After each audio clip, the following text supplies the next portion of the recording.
This has Mets fans seriously concerned. New York's pitching staff has been nothing short of a disaster, which leaves fans in distress about team success moving forward. Despite some big successes last month, yes, on the offensive side, but also on the pitching side from some of our young guys, which is exactly what we're talking about only here on Mets Digest. I'm your host today, Mike Duda. We're going to talk about these skyrocketing ERAs, but first we got to talk about some subscribers, and that being the fact that 69% of you that watch these videos aren't one. So please do me a favor, do us a favor here at Mets Digest, and hit that free subscribe button. That way we can bring content to you about the amazing. So without further ado, let's go ahead and dive right in. Kicking it off with the young guys that I was mentioning, Nolan McLean, Jonah Tong, they are legit. We're going to talk about Tong's outing, but we're not going to talk about it from the pitching side. We'll get into that when we talk about the offense. But Jonah Tong, 5 clean innings, just 1 earned run. Yes, he gave up 4 runs, but 3 of them were unearned. Did not have the defense behind him in his MLB debut back on Friday night. And as for Nolan McLean, he gets the hill in just a couple of minutes in Detroit against the Tigers. He has been absolutely lethal in his first 3 starts, an 0.89 ERA through his first 3 starts. That is the lowest in New York Met history. Yes, the Mets have been known as a pitching franchise. You got guys like Tom Seaver, you got Doc Gooden, Jacob deGrom. He has been better than all of those guys in his first career start. He is also the only Met to have 3 wins in his first 3 career starts. So hopefully he picks up another W and the Mets pick up a victory tonight against the Tigers. But let's not focus on the pitching staff for now because we have a lot of negative to talk about that. We are going to focus on this offense for now. We're going to talk about the positives. Like I said, Jonah Tong, he had a really strong outing. He had a good one, but it was really the offense that shone there, or that shined, I should say. Jonah Tong was great. He was obviously the storyline coming in, but this offense had to have been talked about. 12 runs in the first 2 innings. That is the only time the New York Mets have done that in their history, and they've played over 10,000 baseball games. Never before August 29th, the debut of Jonah Tong, have they scored 12 runs in their first 2 innings. So, of course, this would correlate with some great statistics. You see all of the runs, 177 runs. We'll look at that in just a second. That's the most runs ever scored by the New York Mets in a month. Same with home runs. They averaged 6.32 runs per game. That's what 177 divided by 28 is. This has to mean that they're winning ball games. Guys, Juan Soto hit a grand slam. This guy that only hit solo shots and 2-run homers, he hit a grand slam yesterday. I know it was September and we're talking about August here, but Soto hit a grand slam. This has to mean the Mets are winning baseball games, right? They have to be climbing up the standings. Well, no. A 285 average, and 866 OPS for the team, which is incredible. If you have a team OPS around 750, that is great. The New York Mets in the month of August were a full 100-plus points better in OPS than what you should be. Batting average, give or take, should be 245, 250 amongst the team. Mets were way over that by about 45, 50 points. 53 home runs, most home runs ever in a month. 177 runs scored, like we said, most ever in a month by the New York Mets here in the month of August. They were awesome, but like SNY says, New York only went 11-17 in the month of August. How is that possible? Well, it's brutal pitching. It is absolutely awful pitching. None of this offense, none of this success matters. Look at this. History. Nope. Doesn't matter. History. Nope. Doesn't matter. Juan Soto actually hitting a grand slam. Nope. Doesn't matter. This pitching has been brutal. Now, we'll get into this in just a little bit. Going over to the experts, it is going to be Kenneth Teefey of Sports Illustrated who puts this month of August into perspective offensively and defensively. So without further ado, let's turn it over to him. He is going to begin with the incredible offense, saying manager Carlos Mendoza found something that clicked in August. Players got settled into roles and started performing at a much higher level, such as the red-hot Mark Vientos, a lineup anchored by stars Juan Soto, Francisco Lindor, and Pete Alonso started to produce the eye-popping numbers that were expected.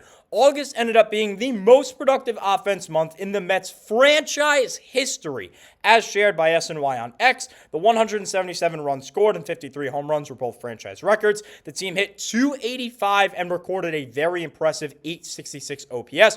We saw those stats just a moment ago. Now, this should mean wins, right? Again, it just didn't. With offensive output of that level, one would assume that the team rolled through the month after a lull in July.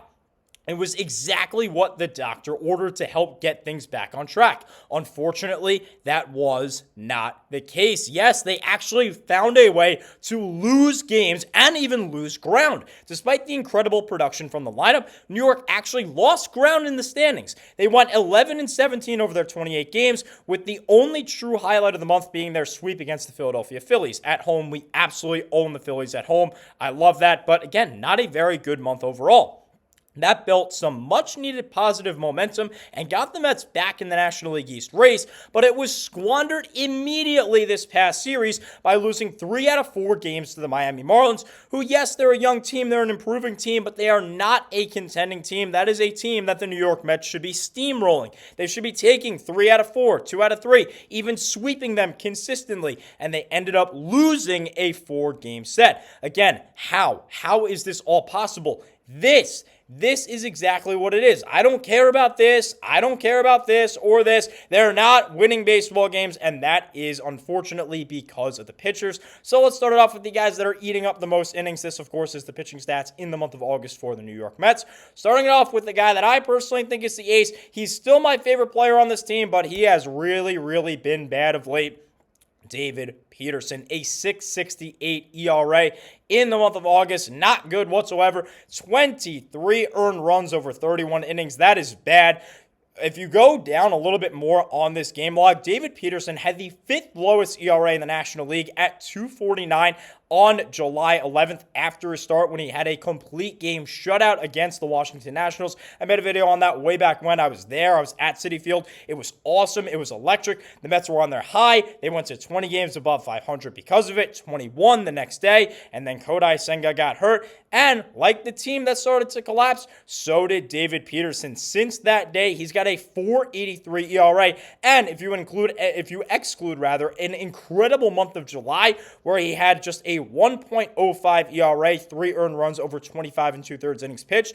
That ERA from that great day for David Peterson is 6.89. That is not good whatsoever, but it's not even the worst. Here's arguably the worst. You see him in the thumbnail. Kodai Senga, a 6.18 ERA this month. He literally cannot get past the 5th inning. Oh, how about a guy that absolutely implodes in the 4th and the 5th inning? Yeah, can't get past 5 innings. Sean Manaea, look at this. Over a 7 ERA in August and a 12.27 with another terrible start yesterday. It boils down to this. The offense can be as hot as they can. They were great in the month of August. They were historic franchise-wise, the New York Mets offense in the month of August, but they weren't winning baseball games because as many runs as you score, you have to pitch. The way baseball works, very simply, like every other sport, you have to score more than the opponent. Meaning, if the offense is scoring, the pitching has to hold them. They can't be giving up all of these runs and the starters giving no innings. It's time and time again. It's the same storyline. Look at Clay Holmes.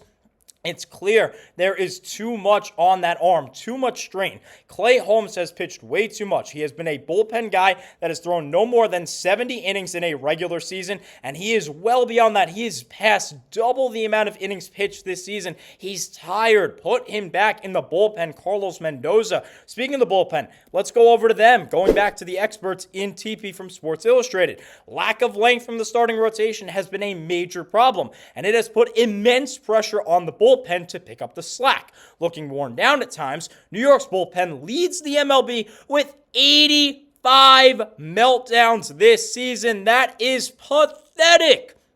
Look at this. They have struggled by an insane amount. Here's just a list of the guys. I'll read off the statistics. Ryan Stanek, absolute disaster. 12.38 ERA last month. Ryan Helsley, since we acquired him, a 9.31 ERA. He's tipping his pitches, but it doesn't matter. Mendoza keeps going to him, and he continues to not pitch well. In fact, Ryan Helsley gave up 1 earned run over 2/3 of an inning yesterday in the win against Detroit. His ERA went down. He gave up a run in less than an inning, and his ERA went down with the New York Mets. Pathetic, pathetic, pathetic. Reed Garrett, before he got hurt, an 8 ERA in this month. Huasco Brasban in an inning and a third, 2.75. Even Edwin Diaz had a 4.00 ERA in the month of August, although he looked electric yesterday, so I can't say anything. He's still the second best closer in baseball behind Aroldis Chapman, but still, just not good. How about Tyler Rogers? I know a lot of people are going to tell me right now that Rogers has been good for the Mets. Yes, he has, but he's been a bit of a headache. 11.0 hits per 9 as a New York Met. He's giving up a ton of hits. Now, if you have a clean inning to work with, if you can work the full inning, that doesn't really matter as long as you don't give up any runs. That's what I care about. But when Rogers is coming in the way that Rogers has been coming in to clean up innings and to do the work in order to get out of innings, you need him to not give up hits. You need him to get out, and he's just not doing that. This bullpen has been really, really bad. We continue to talk about it. The starting rotation, not much better. Very simply, when the offense is producing, they need to win baseball games. You can't expect a Major League Baseball offense to put up 6, 7 plus runs every single night, 10 runs every night. You got to start pitching. You have to limit the damage on the opposing offensive side. You have to limit the damage from the pitching. However, with all of that, and Jesse Winker, breaking news, he is in fact continuing to be hurt. He had a setback, likely out for 2025. Despite all of this bad news, there's still hope. We'll turn it back over to TP for one last time. The pieces are there for the Mets to make a deep postseason run.